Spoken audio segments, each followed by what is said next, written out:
What's going on, guys? It's your boy LQ, and this is the Fantasy Football Picks and Bets presented by Prize Picks. Make sure you guys go download the app Prize Picks and use promo code MMN, and you guys will be set up for this season to make the big bucks. So please go download the app now using promo code MMN, and they will be matching up to $100 on your deposit.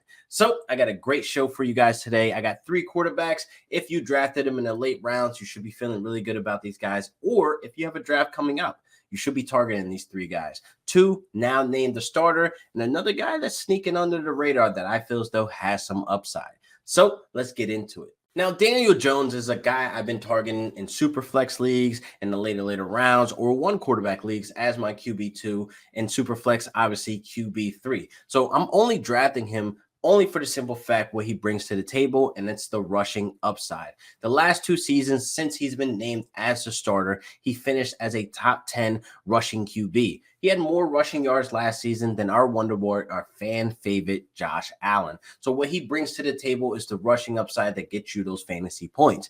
Now with Saquon Barkley, the focal point of that offense, coming back, Kenny Golladay, he should be eased into the offense. I know he's struggling a little bit through camp with that hamstring injury, but I feel as though Jones is set up to show improvement and show that he's able to run this offense. Being able to have Saquon Barkley back is such a huge upgrade right now for that offense, and I definitely think them being able to move the ball on the ground and the air, Daniel Jones can be set up for success this season. So I'm feeling really good that I was able to get Daniel Jones as late as I can. And again, if you're drafting this week coming up, you're going to feel real good grabbing him in those later rounds. So the next guy I got is Jameis Winston. Now, he's been named the starter, and I love the preview he gave us in the preseason game with Marquise Callaway throwing that deep bomb. This is something I've known that Winston can do. Now, the last time we seen Winston as a starter, he gave us a QB4 performance with 5,000 yards. Now, he's in a system where Sean Payton, who produced 5,000-yard seasons for Drew Brees. Only 8 quarterbacks in NFL history have done that, and Winston is one of them.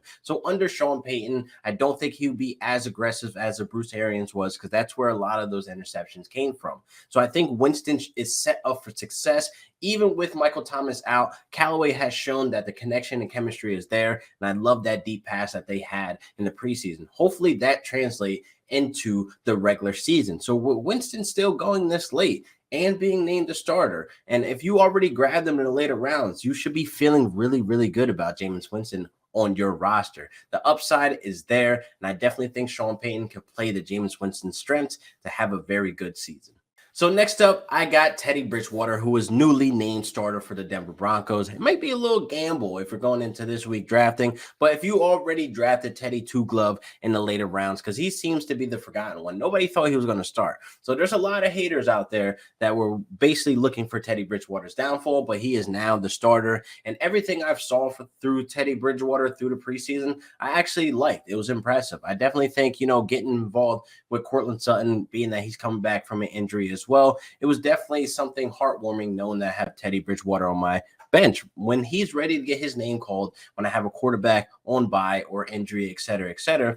Teddy Two Glove may be able to come in there and produce. He's coming from the Carolina Panthers, where he had 3 top 25 wide receivers. He threw for 3,700 yards, but there's a little wishy-washy stat there where it gets a lot of people a little scared away, and it's because he never thrown over 15 touchdowns. I'm not looking for the touchdowns out of Teddy Bridgewater. I'm looking for him to be a plug-and-play for a bye week. But what I'm saying is he can have his big weeks. Now, his wide receivers are definitely going to benefit from Teddy Two Glove. And I know the narrative, Joe Brady is the reason why the wide receivers were able to produce, but Teddy had to go out there and execute those plays. So I definitely think Teddy Two Glove can be a very serviceable quarterback as a late round guy. The price is very low for him, and the low risk and the high reward is definitely there. So Teddy Two Glove is definitely a guy you should feel safe and comfortable with on your bench. And if you're drafting this week, why not throw your last shot on Teddy Bridgewater?